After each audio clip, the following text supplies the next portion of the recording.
अच्छा, तो last part में हमने पीरियोडिक मोशन के बारे में पढ़ा। पीरियोडिक मोशन क्या होता है, उसमें कौन-कौन से फंक्शंस इस्तेमाल होते हैं, साइन और कोसाइन के बारे में हमने पढ़ा, उसकी रिप्रेजेंटेशन किस तरह करते हैं और फ्रीक्वेंसी, टाइम पीरियड, रिलेशन के बारे में हमने पढ़ा। अब हम इस लेक्चर में पीरियोडिक मोशन की थोड़ा अंदर जाते हैं और उसकी जो सब कैटेगरी है ऑसिलेटरी मोशन, उसके बारे में पढ़ते हैं कि ऑसिलेटरी मोशन क्या होता है। तो उसकी डेफिनेशन मैंने पहले से लिखी हुई है, to and fro motion about a fix point. यहाँ डायग्राम से देख लें, अगर मैं इस पॉइंट को यहाँ से यहाँ डिस्प्लेस करूं और फिर इसको छोड़ दूं, तो ये इस पॉइंट से ऊपर नीचे या फिर लेफ्ट राइट मूव करेगा। तो इस तरह के मोशन को टू एंड फ्रो मोशन कहते हैं और इस तरह के मोशन को ऑसिलेटरी मोशन कहते हैं। अब इसमें फिक्स पॉइंट किसे कहते हैं, फिक्स पॉइंट की क्या हुसूसियात होनी चाहिए। फिक्स पॉइंट जो है वो आप लोग याद रखिए, इक्विलिब्रियम फॉर्म में होना चाहिए और वो इक्विलिब्रियम जो है वो स्टैटिक इक्विलिब्रियम में होना चाहिए। स्टैटिक इक्विलिब्रियम अगर होगा तो जाहिर सी बात है टोटल फोर्स इस पे जीरो होगा और इसकी जो पोटेंशियल एनर्जी होगी वो भी मिनिमम होगी। अगर ये दो कंडीशन सेटिस्फाई होगी तो तभी हमारे पास स्टैटिक इक्विलिब्रियम कहलाएगा। और अगर स्टैटिक इक्विलिब्रियम होगा, ये फिक्स पॉइंट स्टैटिक इक्विलिब्रियम में होगा, तभी हमारे पास टू एंड फ्रो मोशन होगा और टू एंड फ्रो मोशन जो है वो ऑसिलेटरी मोशन कहलाता है। तो तभी हमारे पास अल्टीमेटली ऑसिलेटरी मोशन होगा। अब हम इसको एक एग्जांपल के थ्रू समझते हैं ये दो कंडीशन को, केस वन और केस टू। यहाँ पे आप लोग देख लें तो ये पॉइंट जो है इस पे टोटल फोर्स जो होगा वो जीरो होगा और इसकी पोटेंशियल एनर्जी भी जीरो होगी। अगर मैं इसको यहाँ से यहाँ डिस्प्लेस करता हूँ तो ये वापस अपनी इनिशियल पोजीशन को रिगेन करेगा और ये टू एंड फ्रो मोशन करेगा। तभी हमारे पास ये कहलाएगा ऑसिलेटरी मोशन। अगर हम यहाँ देख लें तो यहाँ पर ये पॉइंट अगर मैं यहाँ से यहाँ डिस्प्लेस करता हूँ तो यहाँ पर इस पे जो है टोटल फोर्स तो इस पे जीरो होगी, लेकिन इसकी पोटेंशियल एनर्जी जो है वो मिनिमम नहीं है, मैक्सिमम है। तो ये अपनी इनिशियल पोजीशन को वापस रिगेन नहीं करेगा। यहाँ इस केस में हमारे पास जो है वो ऑसिलेटरी मोशन नहीं करेगा।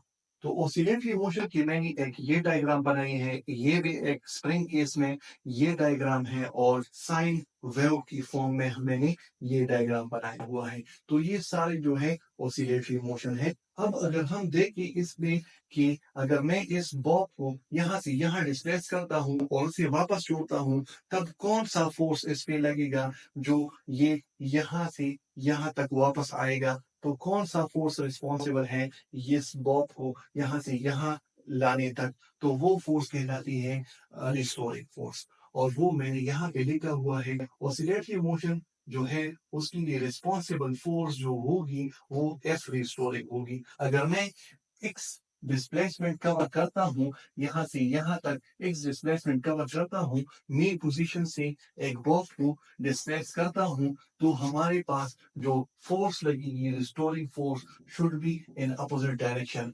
तो अगर मैं यहाँ से यहाँ जाता हूँ और एक्स कवर करता हूँ तो डिस्प्लेसमेंट इस साइड की होगी और इस रिस्टोरिंग जो होगी वो इस साइड की होगी। तो ये वही फोर्स है जो कि इस बॉब को वापस अपनी इनिशियल पोजीशन तक लाएगा। तो कौन सी फोर्स रिस्पॉन्सिबल है, रिस्टोरिंग फोर्स रिस्पॉन्सिबल है ऑसिलेटरी मोशन के। अब हम एग्जाम्पल के थ्रू समझते हैं कि और कौन से मोशन ऑसिलेटरी होंगे और कौन से नहीं। तो उसके लिए मैंने सबसे पहले एग्जाम्पल दिया हुआ है, force is equal to, force की वैल्यू हमने ली है वो F is equal to -2x। तो x की ऐसी कौन सी वैल्यू लो कि F हमारे पास जीरो आ जाए, क्योंकि स्टैटिक इक्विलिब्रियम की जो कंडीशन है वो सबसे पहले यही है कि force net is equal to zero. तो F की अगर मैं x की वैल्यू -2 जीरो ले लूं x की जगह, तो हमारे पास फोर्स जो होगा वो जीरो होगा। तो x इक्वल टू जीरो पे यानी मतलब इसकी मेन पोजीशन यही है। ठीक है, अब जीरो से थोड़ा आगे अगर हम +1 ले लें, यानी इस बॉब को मैं डिस्प्लेस करता हूँ यहाँ पे और x की वैल्यू हम 1 लेते हैं फॉर एग्जांपल, तो इसकी वैल्यू क्या आएगी। इसकी दो कंडीशन को हम चेक करना चाहते हैं कि क्या डिस्प्लेसमेंट हम एक्स साइड पे कवर करते हैं और उसकी जो फोर्स रिस्पॉन्सिबल है यानी रिस्टोरिंग फोर्स वो अपोजिट है या फिर नहीं। तो हमें ये चेक करना है। तो अगर मैं -2 एक्स की जगह मैं प्लस साइड पर चला जाऊं, +1 ले लूं, तो क्या उसकी रिस्टोरिंग फोर्स वो नेगेटिव होगी या फिर नहीं। तो माइनस और प्लस माइनस, तो ये माइनस आएगा। तो इससे जाहिर हुआ कि मैंने प्लस साइड तक मूव किया, डिस्प्लेसमेंट कवर की, और फोर्स जो है वो नेगेटिव वैल्यू आ गई। तो ये कंडीशन सेटिस्फाइड हो गई। तो डिस्प्लेसमेंट की डिस्प्लेसमेंट एक्स पॉजिटिव साइड तक कवर हो गई, और उसकी जो रिस्टोरिंग फोर्स है वो उसकी अपोजिट है। तो ये हमारे पास क्लियर हो गया इस साइड पे। अब हम दूसरी साइड भी देख लेते हैं कि क्या इस साइड पे भी ऐसा होता है। तो अब अगर हम इफ एक्स की जगह -1 ले लें, यानी इस बॉक्स को मैं यहाँ से यहाँ डिस्प्लेस कर दूं, तो माइनस और माइनस प्लस हो जाएगा। तो ये हमारे पास प्लस आ गया। अब हमने डिस्प्लेसमेंट नेगेटिव साइड तक कवर की, और फोर्स जो है वो पॉजिटिव आ गई, यानी फोर्स जो है वो अपोजिट हो गई। तो इस केस में ऑसिलेटरी मोशन होगा। अब हम दूसरी एग्जाम्पल को लेते हैं कि उसमें भी ऑसिलेटरी मोशन होता है या फिर नहीं। तो इफ की वैल्यू हमने -2x² लेंगे, तो सबसे पहले यहाँ पे जो हमारा काम होगा वो हम मीन पोजीशन को ढूंढेंगे। मीन पोजीशन x की हम ऐसी केस कौन सी वैल्यू ले कि हमारे पास f जो है वो 0 आ जाए। तो वो अगर हम 0 ले लें तब हमारे पास f 0 आ जाएगा, और x पोजीशन हमारे पास डिफाइन हो जाएगा, यानी 0 पोजीशन पे मीन पोजीशन इसका है।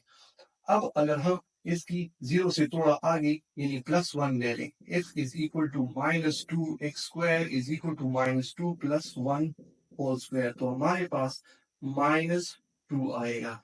ठीक हो गया। तो डिस्प्लेसमेंट हम पॉजिटिव साइड में कवर करते हैं, और रिस्टोरिंग फोर्स अपोजिट डायरेक्शन आ गई और नेगेटिव वैल्यू आ गई, तो ये एक्स साइड पे तो कंडीशन फुलफिल हो गई, यानी इससे पता चल गया कि ये ऑसिलेटरी मोशन है।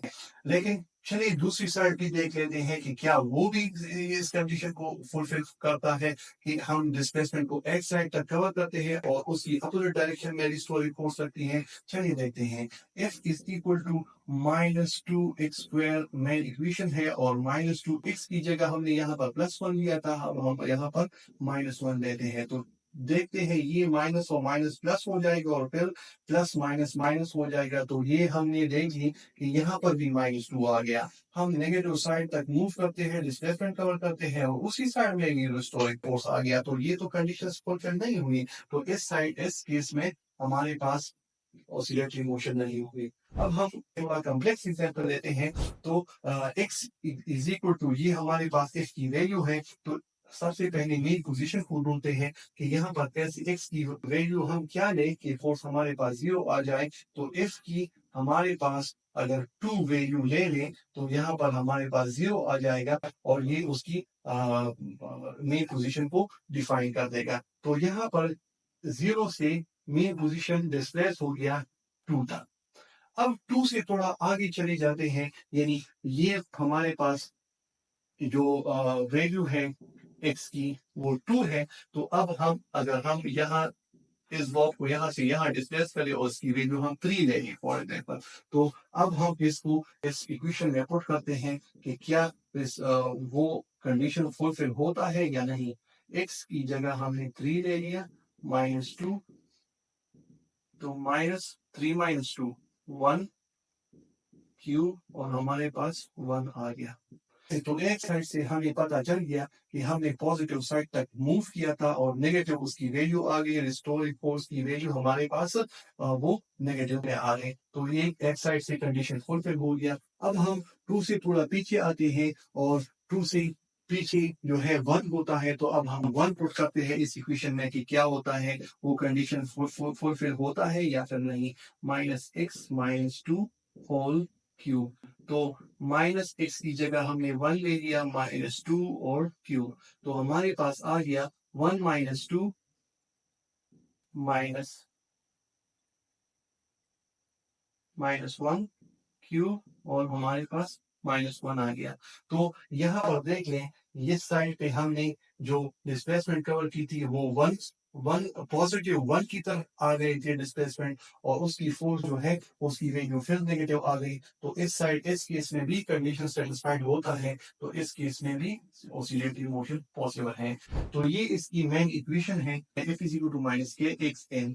तो ये स्प्रिंग केस में ये इक्वेशन है, और इसकी जरिए से हमने ये एग्जांपल ले ली है। अब आप लोगों से क्वेश्चन है, all oscillatory motion are periodic. और नॉट, ये आप लोगों को मुझे कमेंट सेक्शन में बताना है।